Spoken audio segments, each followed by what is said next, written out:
Thank you, and good afternoon. So my name is Jukka Tapaninen. I'm Aiforia's CEO.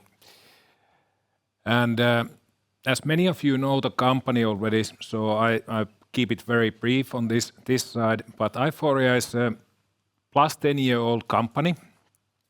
We started back in 2015 to develop deep learning-based AI solution for pathologists so that they can build their own AI models and they use it in a research. And that was the first phase of the company, I would say. So building the core of the technology, so really prove that the technology works because it's really difficult area on kind of image analysis where we try to find very small details and features from a very large picture file. So we got the scientific proof, a lot of scientific publications coming out, a lot of users from different parts of the world. And in 2020, so we decided to do a little bit a strategic pivot in a way, so that we started to focus on a clinical part of the market, and that was for an obvious reason. So there's big volumes and need for automation, and of course we have the technology or had the technology so that we could leverage on the clinical side. And at that point we started to build the offering, so clinically and CE IVD mark solutions for European market and then the LTD process for the US market. So, but we started to build a portfolio, and our aim at that point of a time was to get the 6 different regulatory approved models in the market, plus also at the same time getting the first reference customers in place. And so first 5 years building up the technology, so and then building up the product, so to speak, and also the referenceable customers. And that's the time where we are at the moment, so that we are now moving to a phase that we really start focusing on scaling up the business. But so far we've been moving forward as planned, and I come back to those things on a little bit more details. The market is large, so there's a big transformation from traditional way of doing things using a microscopes to a digital pathology. This transformation is already kind of on its way. So and there's a clear reasons why. So there's a large demand in the market. So there's a 3 billion glass plates, those kind of samples that needs to be diagnosed, and at the same time, so the number of pathologists has been remaining more or less the same. So there's a growing gap between the demand and the resources. And clearly the automation is there, the digital scanners, laboratory information systems, and then AI, which is driving this market forward.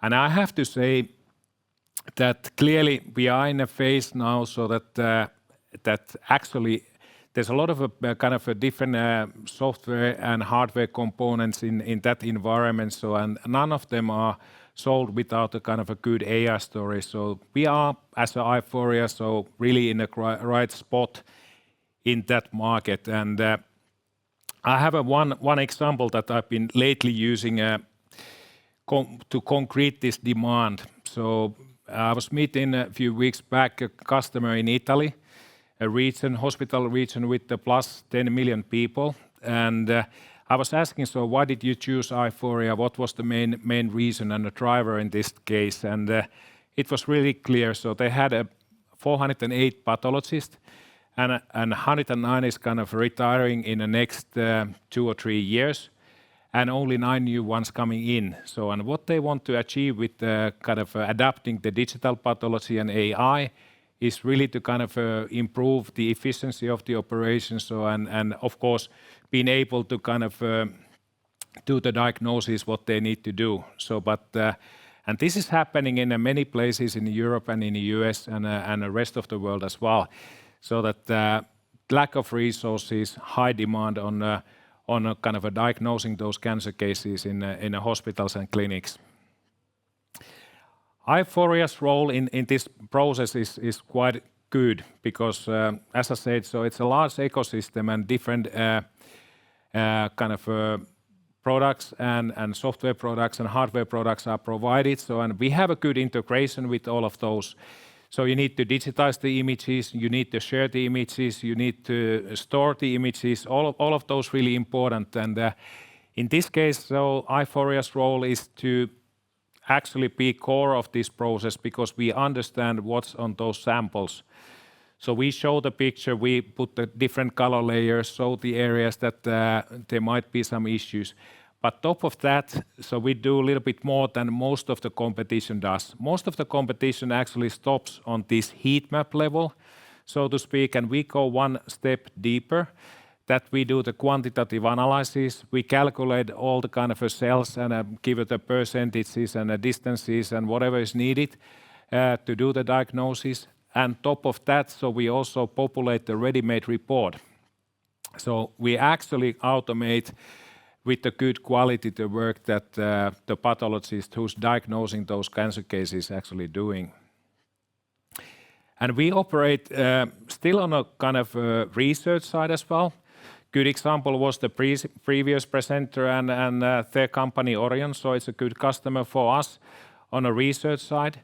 But then clearly, so we are putting a lot of effort on focusing on a clinical market, so big volumes, larger kind of deal sizes, and that's where we kind of expect that the revenue growth in the next coming years is really coming from.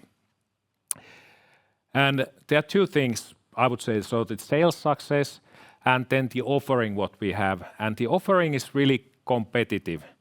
So we've been able to win 100% of all the tenders that we've been participating, so that's a good proof point that actually the product is reliable and providing the information that is needed for the diagnosis. But we also have another point of view, so that we kind of, when we started to build, so we think from the user's point of view, like the breast cancer. So typically, so when you do the breast cancer diagnosis, so you have a so-called breast panel containing multiple topics that they need to kind of diagnose.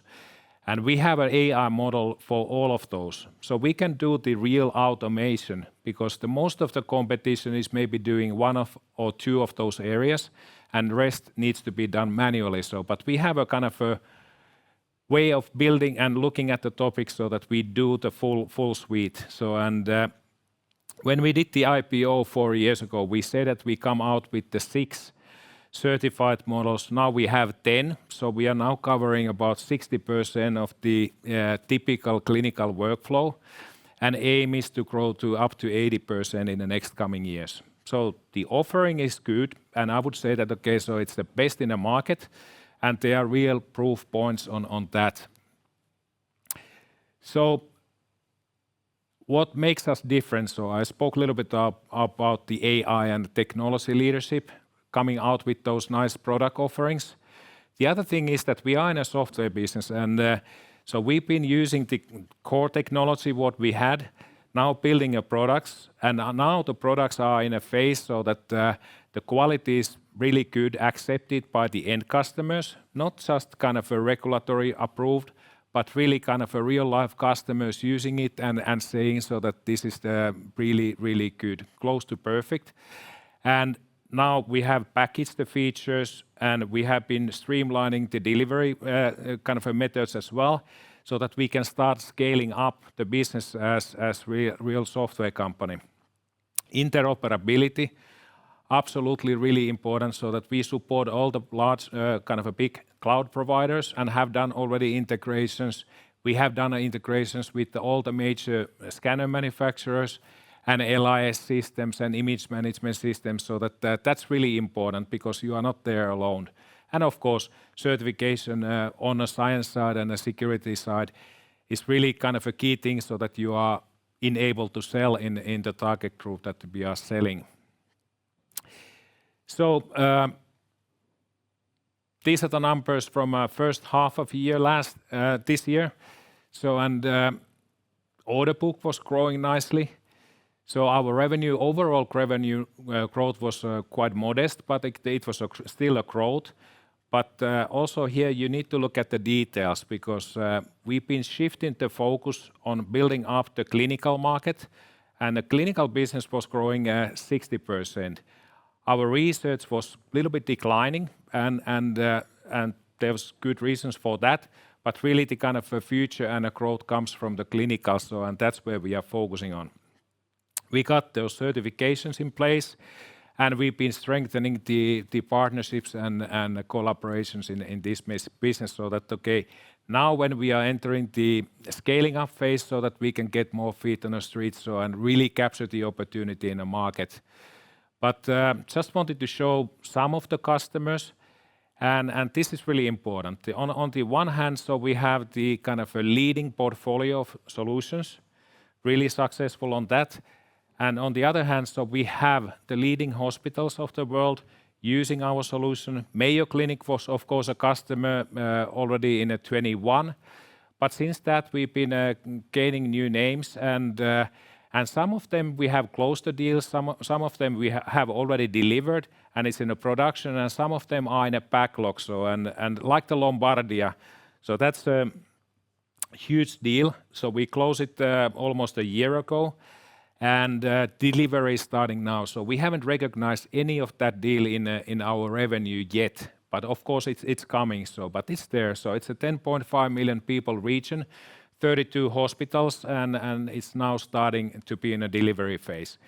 So then another Italian example is a Veneto region. So it's already delivered. So and that was the reason that we actually got additional kind of customers in Italy. So we have 7 out of the 15 hospital regions there. So but the quote from Lombardia was that they say that they want to have exactly the same setup blueprint that Veneto is having, because they know that it's working. So that was the first reference cell, and also working in other regions. So the other big one is Paris and France overall. And Paris hospital region was and is the biggest one in Europe, 38 hospitals. We delivered now the prostate models in 2 hospitals, and the lead pathologist from that hospital chain said that, okay, so now the solution is near perfect, and they are really happy on using our prostate solution. So that gives us an upsell opportunity inside that organization. Additional 9 AI models plus additional 36 hospitals. But another French example is the Institut Curie. So it's part of the Unicancer group, which is 19 hospitals. Good name. We won it from the Israeli competitor, so who has been there for giving a solution for 3 years. And when was the time coming? So the time came that Curie was buying solution for production in a real life, so they chose us. So it was a nice win for us, and also key opinion leaders from that institute as well supporting us. And then the channel. So as I said, now having a company in a different phases, developing the core technology, developing the offering, getting the first flagship hospitals in. So now we focus on scaling up the business. So we allocate internally the resources a little bit differently, more investment on the sales, and but then the partnership network. So this is one example. Siemens, European player, and Siemens partnership is they chose us because they have their own offering. So they have their own picture and archiving system, and they needed to have an AI. They chose Aiforia, and we are now part of the Siemens' price list. And we've been training their sales teams in Europe, and now going country by country, finding opportunities. But I can say that, okay, so the first closing from this partnership is happening before end of the year. So it's really kind of started nicely. So and of course we have a high expectation, so that this will be a really good partnership for Siemens and good partnership for us as well. Then I talk about a little bit about the regulation. So because this is important, sometimes as this is a new market, somebody thinks that there's a huge amount of a competition because somebody's making an algorithm for some topic. But when you actually go to a clinical side of the business, so then you need to have this regulatory part sorted out really well, and then of course the other things, so that you are a real company. So being able to deliver, being able to kind of integrate with all the surrounding systems, and then of course upgrade and maintain the offering what we have. But the IVDR was kind of a lengthy process for us. It's done, so the company has been gone through this process, and now we can quicker bring market new AI solutions under this regulation. So it's still called CE-IVD, but under the IVDR regulation. But this is something that at least protects the market a little bit. But when I'm sure there will be competition coming up.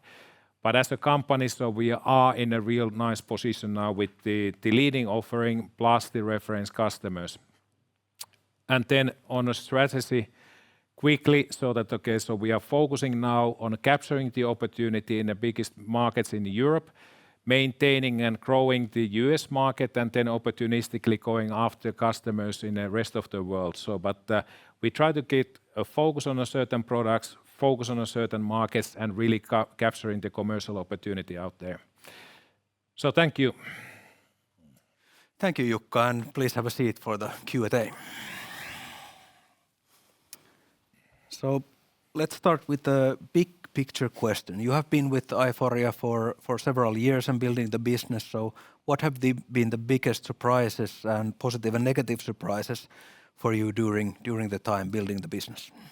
Well, yeah, I've been actually almost from the beginning, because I was one of the early investors back in 2015 and a board member in the beginning. So of course, so the talent what we have in a company is a big thing. So that we've been building something unique, really competitive, top of the world. So when people are talking about the AI, so we actually have, and people typically talk about the NVIDIA and all the infrastructure stuff related to that. But what drives the AI forward is the application, so that brings some real value for the kind of end customers. So and that business we are in. So I think that's the technology, so competence of the Aiforia team, and then the market is also interesting because and that's also in a positive and negative. So how quickly the transformation is happening there, but you still have a lot of opinion leaders and bigger organizations so who are actually willing to kind of take these things forward. So that's on a positive side. And then maybe that, it is not easy to make such a solution so that, so it actually gets in a level so that it's accepted by the end users. Because now we are talking about very critical element in that process. So you are supporting the diagnostic decision making, and that leads to kind of a treatment decision or medication for the patient, so and a patient outcome. So in a way, so you cannot be kind of light on that. So you need to do it correctly, and building a solution that actually can do the same as the pathologists are doing, or doing it a little bit better or kind of faster. So then it's a big challenge, but so we've been able to sort it out. So on a practical level, I understand you have been winning contracts recently. Mm-hmm. So what is the customer feedback? Why are you succeeding? What are they telling you? Well, I think it's the quality. So you need to be, of course, when you sell to kind of a big organization, so you need to convince the user. And in this case, so it's really critical because if they don't trust that the AI can deliver right results, so then forget the whole thing. But that's one area. So we managed to do that quite nicely. And on the offering side, as I explained, so there's this heat map area so that we show the picture, and that's as many companies are doing. But we've been able to kind of bring the automation in a level that, so it's really a kind of a support tool for the diagnostic decision. So you get the information. So then you review that everything is correct, you click, and then you have a ready-made reports. So that it's really a solution to sort out, give the efficiency, give the kind of quality on a diagnosis. So that's the one thing. So and then the other parts are that you need to kind of convince the IT and that part, because you are implementing a new kind of a solution in that type of environment. So this is really important. And the last part is that so you have the C-level and budget kind of decision makers as well covered, so that there's a kind of a certain ROI on doing this whole thing. The AI solution is part of an ecosystem, if you will. Or you have mm-hmm. scanners and other mm-hmm. parts. So can you talk a little bit more about what's the status of building that ecosystem and integrating Aiforia into that? And is it ready, or what kind of work do you need to do or are currently doing? Well, we have the APIs, of course, that you can connect to all the surrounding systems, but as I said, so we are, even though we are a tiny company for comparing to many of our partners, so there's a Hologic and there's a Roche and there's many others, but I would claim so that nobody sells anything without an AI story, at least. Whether they buy the AI at the same time, that's other question. So, but without a kind of AI on their kind of a story, so they are not able to sell anything. And now the integration, so we have done with the Leica interoperability on a scanner side. We work with the Philips, FimLab cases with Philips. There's a Hamamatsu, 3D Histech, all the kind of main scanner manufacturers who are providing a clinical kind of great scanners. So we have an integration done. So we have developed and delivered already with Amazon, Google, and so all the kind of a big cloud providers. So in that sense, so that integration is done. So it's not the problem at all for us. I think you previously mentioned that the scanners were a bottleneck a little bit. Is this still the case, or has it developed? Well, yeah, to be frank, so yes. So like the first European big case for us was a Veneto region. So 5.5 million people, 12 hospitals, and now everything is implemented. So and we started about 2.5 years ago. And now we are discussing about kind of a next step of the process, so that they continue to kind of a next 3 years. But at the same time, so they have not been able to get the scanners in place. So they get it now in January. So but at least the region, the hospital region, is not worried. So they said, okay, so when we get the scanners, everything is there, and the volume goes up. For us, maybe kind of we can get more revenues when the volume is going up. So, but those type of things are, yeah, for sure, kind of important. You already mentioned the Siemens Healthineers collaboration. So, but maybe it's worth repeating. So, what kind of expectations do you have for next year? Well, commercially, so probably I should not give any numbers, but I expect that, okay, so there will be kind of a good number of new opportunities coming up, and there are big kind of RFEs that we already been jointly kind of responding to, and a partner like Siemens really kind of as a bigger company, so of course can open up a lot of doors, and on the AI side, so we can of course support their kind of a success as well nicely. Yeah. You recently started a subsidiary in France. So can you talk a little bit about the importance of that, and do you see need for other subsidiaries in some other countries to kind of build the business? Yeah, so we've been kind of fine-tuning the playbook, so how we are going from a country by country. I think France is a good example. So we have a local salesperson, local pre-salesperson, so we have a delivery capabilities in a country, we have a legal entity, and we find out so that's really important. So because they want to buy from a French company, there are no kind of any companies from France who could compete with us. So so thanks to the Paris hospital region and a support from their leadership, so we are recognized as a company who's been able to deliver AI solution to a French hospital. So we are part now in the kind of public sector buying portal, so that they can actually kind of buy, the other hospitals can buy us without tendering process. And we have one city of Nantes, and there's multiple other cities in a pipeline. So I think the next big kind of a revenue is coming from the French market. So Business Finland supported us nicely, getting some early connections. Business France is very excited to kind of get us in France. We got the Jean Cresson award a couple of weeks back as a kind of attractive foreign company entering in France. So we try to position ourselves as a local company, because it's really important on a selling perspective as well. But and I can also open up one additional thing, why France is moving forward nicely. So the public sector is supporting hospitals to getting the AI in the next first 2 years. So they are kind of funding that activity because one challenge is that because it's a new thing, so it's not in a hospital budget. So how to kind of make that happen?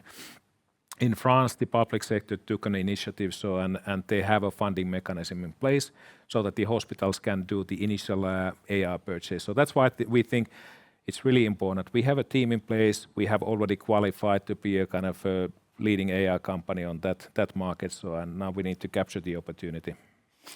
Yeah, so France is developing well, and you have good experiences, so possibly in other countries in the future as well. Absolutely. Similar. Okay, you could say that we have a legal entity in the US, we have a team in the US, and we just recently kind of hire additional sales capacity there, so that we still kind of want to focus on a US, and but that's a one which is working nicely. So France, big opportunity. The model what we put in place seems to be working.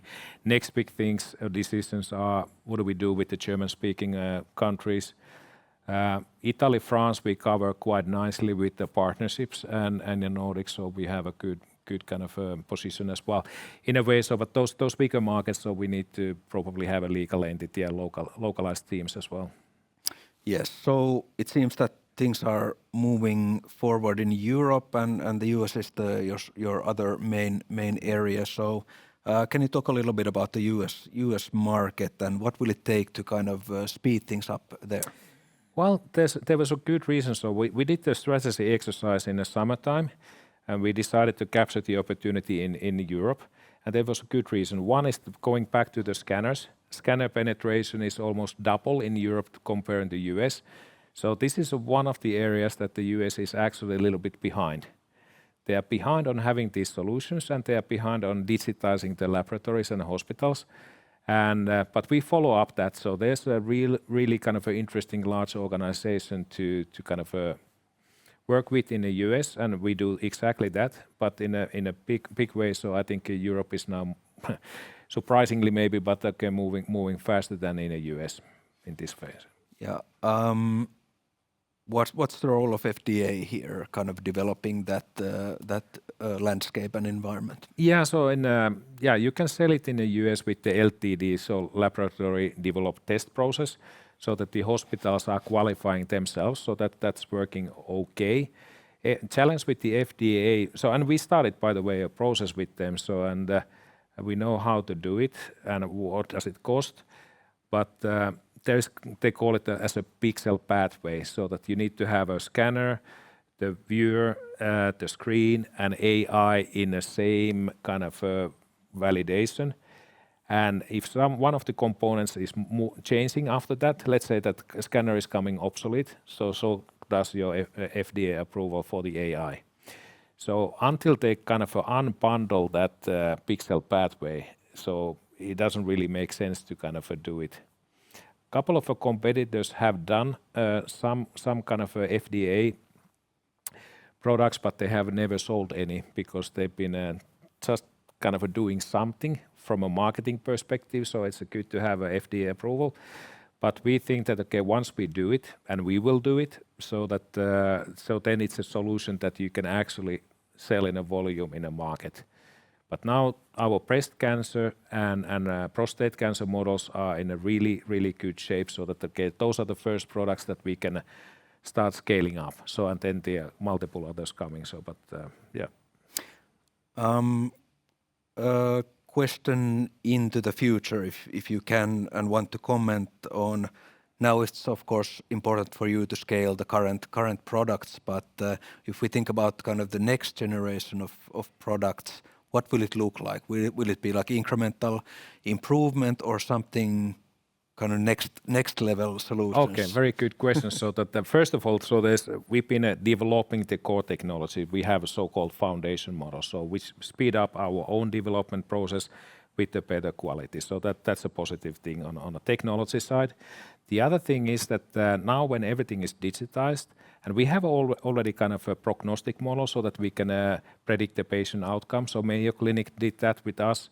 having the AI-driven results plus the patient, 8,000 patient cases, and now they can predict the patient outcome and make the treatment decision based on that. So that's the future.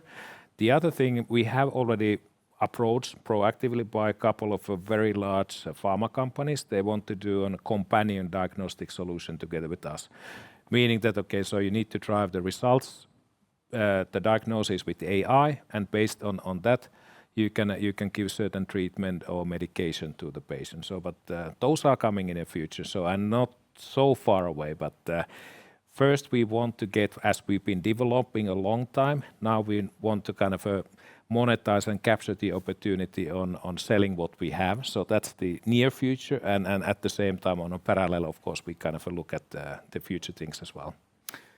Okay, let's finish with a pragmatic question about your cash flow development, and when do you expect to turn cash flow positive?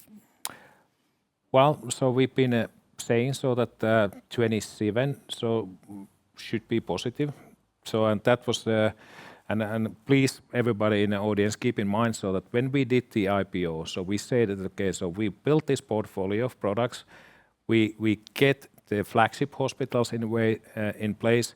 We start kind of then scaling up the business, and we've been moving forward as we've been planning to do, but it has been in the investment phase. And we said that okay, on a 27, so that's the aim to be kind of on a positive side, and we still believe that okay, that's the case. Thank you very much for the discussion and presentation. Yeah, thank you so much. Okay, and let's continue with Herantis Pharma drug development for Parkinson's disease.